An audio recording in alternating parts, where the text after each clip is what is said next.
Abram, or Abraham, is mentioned 289 times in the Bible.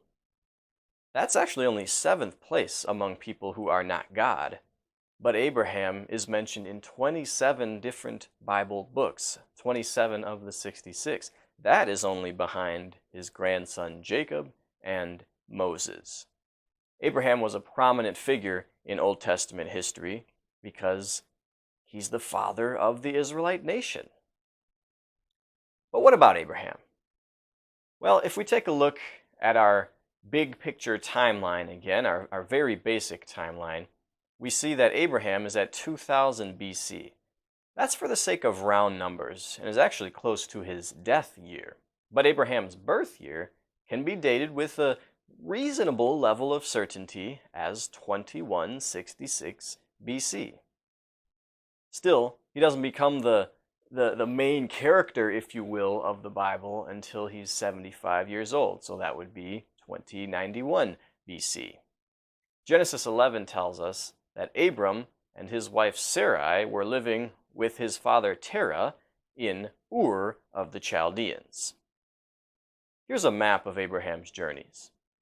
You can see Ur toward the southeast, not far from Babylon, along the Euphrates River. Ur was a prominent Sumerian city, known for a large ziggurat and for lots of archaeological discoveries, including many cuneiform texts. Some have questioned whether this is the same place the Bible refers to here in Genesis, but the journey makes sense. If they left Ur to go to Canaan, it makes sense to travel along the river, and Haran is on the way, which is where it says they settled before they made it to Canaan. Canaan was a large region along the western coast of the Mediterranean Sea. This is just Google Maps to show you what we'd be talking about in the present day. Canaan contains parts of modern-day Israel, Jordan, Lebanon, and Syria. Abram set out from modern-day southeastern Iraq, near Kuwait, if that is indeed the Ur of ancient Sumer. At this time, the world was not so heavily populated or regulated. Today, there are about 200 sovereign nations in the world. That's a lot of government. That's a lot of regulation. That's a lot of red tape. And it's often applied to people who don't necessarily have a lot in common. Think about Florida and Alaska. They are subject to the same federal laws, but their cultures might be vastly different.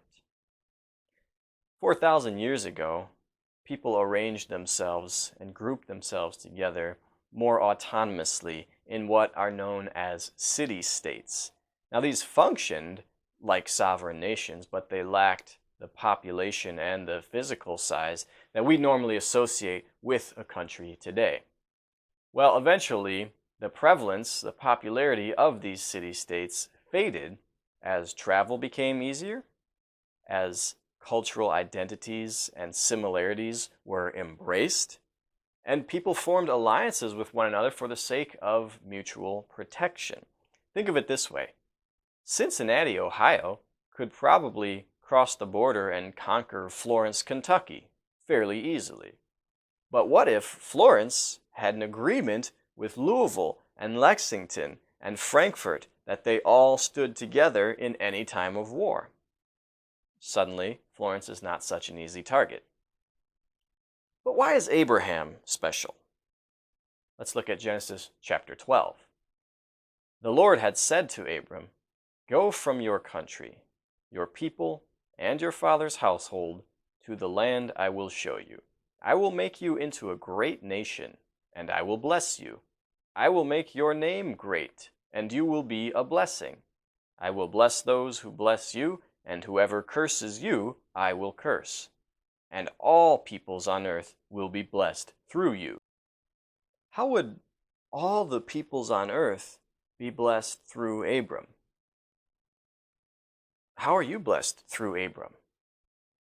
It would be through his offspring, as the Lord would make clear later. Abraham was in the familial line of Jesus Christ, and God would raise up through Abraham a specific people from which that Messiah would come. There was, of course, one obstacle. Abraham was childless. We're told that his wife Sarai was unable to conceive, and we know she's 65 at this time. But Abraham kept trusting. He kept believing in God's promise, and he continued his journey to Canaan according to the Lord's word. When he was there in Canaan, the Lord appeared to him and told him that he was going to give him this land, give it to his descendants. As we noted, much of what was then Canaan is modern-day Israel. So the Lord took care of Abraham. He continued to bless him, speak blessings and speak promises to him, including what we hear at the beginning of Genesis 15. After this, the word of the Lord came to Abram in a vision. "Do not be afraid, Abram. I am your shield, your very great reward." But Abram said, "Sovereign Lord, what can you give me since I remain childless? And the one who will inherit my estate is Eliezer of Damascus." And Abram said, "You have given me no children, so a servant in my household will be my heir." Then the word of the Lord came to him, "This man will not be your heir, but a son who is your own flesh and blood will be your heir." He took him outside and said, "Look up at the sky and count the stars, if indeed you can count them." Then he said to him, "So shall your offspring be." Abram believed the Lord, and he credited it to him as righteousness. That last verse is a very important passage. Faith is credited as righteousness. It's not our works, our righteous works, that are credited as righteousness. It's faith. Without faith, it is impossible to please God. Paul quotes this verse in his letter to the Galatians, chapter 3, and says that the real children of Abraham are those who believe, those who have faith in his promises. Those are the children in God's promises. Those are the children of Abraham. Abraham was the physical, ancestral father of a great nation, the nation that gave us the Savior, but much more importantly, he was the spiritual father of all those who believe, those who put their hope in the Messiah, who was a physical descendant of Abraham. And that is why children today can sing Father Abraham and not be lying. But a decade passed with no children. So then Sarai, Abram's wife, suggested that they try to build a family through her maidservant Hagar. Abram did not object, so a son was born to him at age 86, Ishmael. But this was not God's plan. Sometimes God does use wicked actions to do good things. Sometimes it's not really clear how God is going to accomplish what he is going to accomplish. But that is not an excuse for us to go and sin. No, in this case, God had something else in mind. So after another 13 years, God appeared to Abram again and said, "Now you are Abraham, and your wife is Sarah." And he gave them circumcision. He said, "This is something that you are to do to mark your family, your eventually very large family." And he assured him that he would indeed have a son with his 89-year-old wife, Sarah. But before that, let's mention Sodom and Gomorrah briefly. This is a good time to do that. The destruction of those two cities is pretty well known, and now is when that happens, after Abraham is promised a son within a year, but before he is actually born. You might remember Abraham was concerned because his nephew Lot was living in the city of Sodom at the time. But Lot was brought to safety. Then finally, in Genesis chapter 22, when Abraham is 100 and his wife Sarah is 90, Isaac is born. God keeps his promises.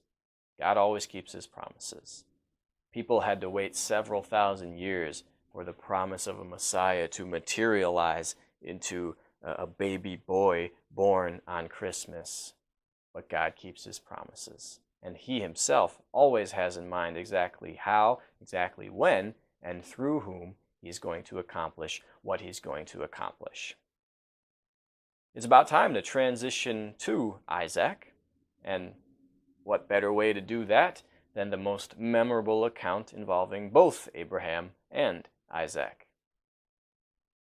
Sometime later, God tested Abraham. He said to him, "Abraham." "Here I am," he replied. Then God said, "Take your son, your only son whom you love, Isaac, and go to the region of Moriah. Sacrifice him there as a burnt offering on a mountain I will show you." The height of faith, the absolute height of commitment to someone, is doing something that you don't agree with, something that you don't see how this could be good or how this could work, because they said to do it. And that's what you see from Abraham. Early the next morning, Abraham got up and loaded his donkey. He took with him 2 of his servants and his son Isaac. When he had cut enough wood for the burnt offering, he set out for the place God had told him about. You can read the full account from Genesis chapter 22. It's dramatic. It maybe seems cruel and unnecessary, but God was teaching Abraham to trust him no matter what. In the end, he was not actually going to require the sacrifice of Abraham's son Isaac. He was going to provide a substitute, a nearby ram, just as he would provide his own son as a substitute for mankind. Think about this from the perspective of Isaac. What faith, what trust he must have had in his father Abraham and his Father in heaven. He probably was old enough, strong enough to resist his father unless all of the servants converged on him, but he did not. He simply was happy to trust in God's purpose for his life, even if that meant his life was going to be cut short by 170 years. All right, what's going on in the world? The almost sacrifice of Isaac is about 2050. There's some unrest and transition in Egypt. The Akkadian Empire collapses, making way for the prominence of the Assyrian Empire. A little closer to home, there's evidence of Mayan settlements in modern Central America. How'd they get there? Modern-day Russia and Alaska are believed to have been connected. Today, they are only 50 miles apart. And when you zoom in a little bit, there are 2 small islands, so 50 miles of water becomes 23 plus 2 plus 22. But back to Isaac. For as many references as there are in the Bible to Abraham, Isaac, and Jacob, Isaac is not mentioned as many times. He's mentioned fewer than half as many times as his father, and just over a third as many times as his son. The most well-known accounts of Isaac include the one we just heard, where he's probably still a boy, and one from Genesis 27 about his 2 boys. When Isaac was old, and his eyes were so weak that he could no longer see, he called for Esau, his older son, and said to him, "My son." "Here I am," he answered. Isaac said, "I am now an old man and don't know the day of my death. Now then, get your equipment, your quiver and bow, and go out to the open country to hunt some wild game for me. Prepare me the kind of tasty food I like, and bring it to me to eat, so that I may give you my blessing before I die." Isaac and his wife Rebekah had twin sons. Isaac favored the older son, Esau. Rebekah favored the younger son, Jacob. Those 2, Rebekah and Jacob, schemed to get Isaac, who was almost blind, to bless Jacob with the blessing reserved for the firstborn. This would end up including being in the ancestral line of the Messiah. Well, when Esau found out about this, he was furious. He hated his brother. So Jacob fled to Haran, which is where his grandfather Abraham lived for a while. While he was there, he worked under Laban, and he ended up marrying 2 of his daughters, Leah and Rachel. They both brought handmaids into the family, and all 4 of these women ended up bearing children to Jacob. These children, these sons, would become the tribes of Israel. That's documented in Genesis chapter 30. It's not a bad idea to memorize those names in order. It started with Leah having Reuben, Simeon, Levi, and Judah. Then, because Rachel was not conceiving, she sent her handmaid to Jacob. So Bilhah bore Dan and Naphtali. Leah thought, well, two can play that game. So then her handmaid Zilpah bore Gad and Asher. Then Leah herself had two more sons, Issachar and Zebulun. The Bible also notes she had a daughter, Dinah. Finally, Rachel was able to conceive, and she ended up having two sons, Joseph and Benjamin. And if you remember the names Ephraim and Manasseh, they are Joseph's sons. They take his place and are considered half-tribes, so you never hear about the tribe of Joseph. For the purposes of land distribution, the Levites did not have their own land, so the number is still 12. But what about Israel? Where does that name come from? Eventually, the strained relationship between Jacob and his uncle Laban drove him to leave Haran and go back home. The Lord appeared to him and told him to go home, so that's what he did. He even made up with his brother Esau, but before that, on his way back, we hear an interesting account. Jacob got up and took his 2 wives, his 2 female servants, and his 11 sons, and crossed the ford of the Jabbok. After he had sent them across the stream, he sent over all his possessions. So Jacob was left alone, and a man wrestled with him till daybreak. When the man saw that he could not overpower him, he touched the socket of Jacob's hip, so that his hip was wrenched as he wrestled with the man. Then the man said, "Let me go, for it is daybreak." But Jacob replied, "I will not let you go unless you bless me." The man asked him, "What is your name?" "Jacob," he answered. Then the man said, "Your name will no longer be Jacob, but Israel, because you have struggled with God and with humans, and have overcome." Jacob said, "Please tell me your name." But he replied, "Why do you ask my name?" Then he blessed him there. So Jacob called the place Peniel, saying, "It is because I saw God face to face, and yet my life was spared." The stage is almost set for Joseph, but before we hear about him, 2 deaths are reported in Genesis, the death of Isaac and the death of Rachel. Isaac lived to be 180 years old, so he may have lived longer than Rachel. His death may be several years after Rachel, but they're reported in the same chapter of Genesis. Rachel, Jacob's preferred wife, died giving birth to Benjamin, their youngest. What else is going on in the world? Well, the attention turns to Joseph about 1900 BC. So at that time, Egypt is thriving again, and the biblical record will kind of allude to that. The earliest chariots are in use. These are going to be a game changer in battle for a while. Musical instruments had been around for a long time now, but there's evidence at this time that musical notation is happening and that musical theory is being studied. Now let's review. God called Abram at least 300 years after the flood. That number could be greater because the timeline is less reliable the further back you go, but starts to solidify around 2000. Abraham fathers a child at age 100, Isaac. Isaac has twins, Esau and Jacob, to whom are born the 12 tribes of Israel. The biblical narrative will closely follow one of those 12.